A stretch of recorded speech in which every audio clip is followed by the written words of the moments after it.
Tem muito trabalho na literatura sobre avanço mandibular com Precision Wings? Não.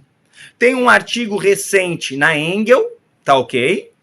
Esse daqui é um artigo recente comparando o Invisalign de avanço mandibular com o Twin Block, resultados similares do ponto de vista dento esquelético, porém maior aceitação do paciente com Invisalign.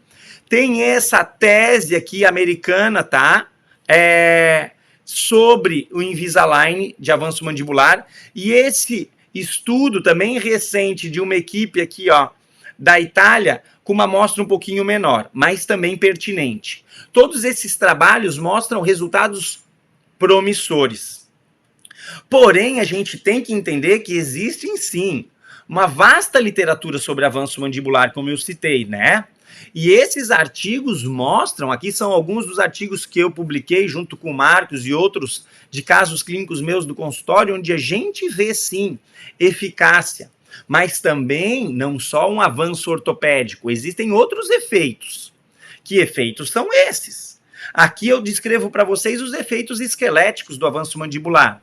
Efeito suave na restrição do crescimento maxilar, estímulo do crescimento mandibular, nem que seja aquela hipoteca, mas é um estímulo. Quando o paciente está usando o aparelho, essa mandíbula cresce muito. E também um posicionamento mais anterior da mandíbula, a gente já vai falar sobre isso, é bem interessante isso. Dentariamente, existe efeito? Claro, o aparelho está apoiado em dentes. Então tem sim vestibularização dos incisivos inferiores, verticalização dos incisivos superiores, ou seja, retroinclinação, distalização de molares superiores, mesialização dos molares inferiores e controle eruptivo vertical dos posteriores, pela própria presença, às vezes, de acrílico, de o aparelho, no caso aqui do Invisalign, é mais fininho. Então, muitos desses efeitos têm começado a aparecer, sim, nos artigos que exploram o Invisalign, mas, por exemplo, é legal ver que o controle eruptivo vertical dos posteriores tende a ser menor. Mas existem variações de caso a caso, eu vou mostrar para vocês em breve com os casos clínicos. Vestibularização de incisivo inferior, eu vejo menos do que eu via quando eu utilizava o Herbst, tá?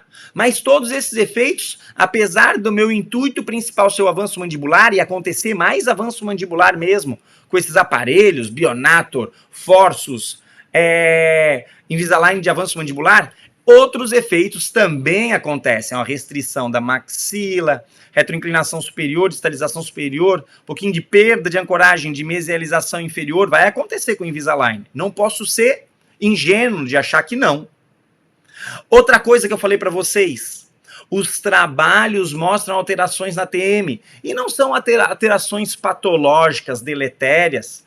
Esses estudos foram descritos de uma maneira mais vasta, ampla, em trabalhos de 2003, do grupo do McNamara, lá de Michigan. E hoje a gente sabe, né, isso aqui é um trabalho do Marcos Vinícius, que eu fui coautor, que mostra, então, esses efeitos quando eu avanço a mandíbula e desloco ela, translado ela da eminência articular, existe, dentro de alguns meses, olha só, reabsorção óssea aqui, ó, em azul, nessa vertente posterior da eminência articular, e deposição óssea aqui, ó, a posição óssea nessa região, né, anterior da espinha pós-glenoide e aqui também no côndilo. Muito bacana. Então, essa mandíbula também está se deslocando anteriormente.